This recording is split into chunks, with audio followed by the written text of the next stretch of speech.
You know the song. You've probably even tried the dance moves. But what if Michael Jackson's Smooth Criminal was way more than just an incredible pop song? What if it was actually a warning about a silent crime that's happening all around us every single day? Let's dig in and see what that's all about. Annie, are you okay? It's one of the most famous lines in music history, right? He just keeps asking it over and over. But what if Annie isn't just some character in a story? What if Michael is actually asking us, are we okay? And maybe even more important, are our souls okay? That's really the question at the heart of all this. So, yeah, let's just completely reframe the song for a minute. Let's forget about this story of a home invasion. Instead, think of it as this deep, profound question that Michael is asking our entire modern world. And here it is, the core idea that changes everything. What if the smooth criminal isn't some guy in a white suit and a fedora? What if it's a metaphor for the very system we all live in? A system that commits its crimes so smoothly, so expertly that most of us don't even realize it's happening. Okay, so that brings us to the main idea of this whole analysis. What exactly is this soul-killing system? What does the smooth criminal actually represent? Well, according to this interpretation, the smooth criminal is our modern social system. It's this force that really values conformity and efficiency over, our individual spirit. The crime it's committing is the slow, quiet death of the human soul. And it's so good at it because everything just runs so smoothly. And listen, this isn't some kind of shadowy outside force we're talking about. The truly crazy part is that this soul killing happens through the very institutions we're all taught to trust, the absolute pillars of our society. And these are its tools. I mean, just think about it. Our families, our schools, the legal system, our jobs, even the media we consume every day.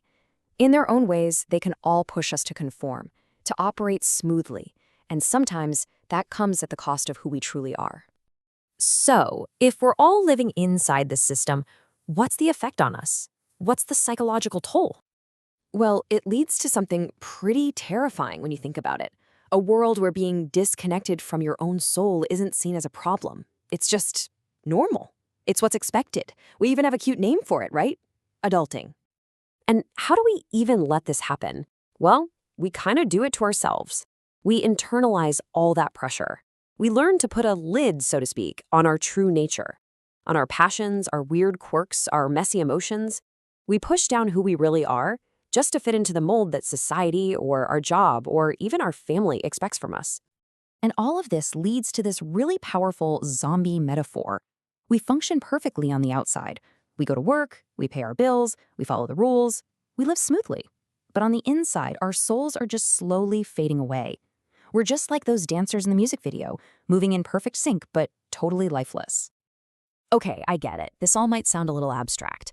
So how does this criminal system actually show up in the real world? Let's dive into some very concrete examples.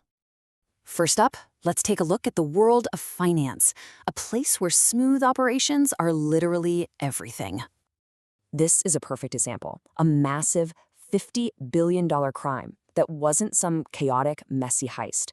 No, it ran for years because it looked completely normal. It was a smooth investment, offering steady, reliable returns. It was trusted by thousands.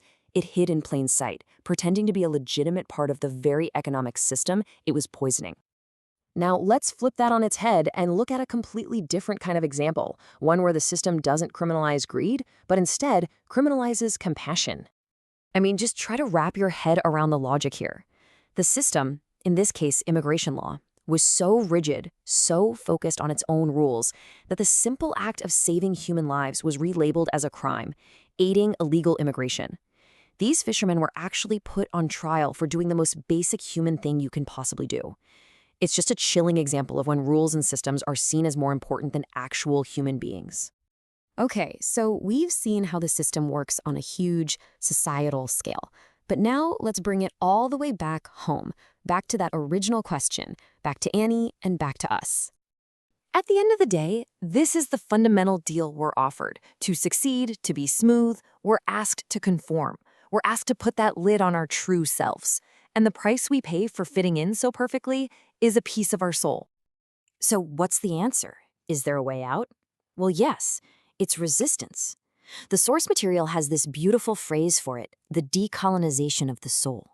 It's about making a conscious choice to take that lid off of ourselves and just allowing our true, authentic nature to live freely. And that really leaves us with one last question.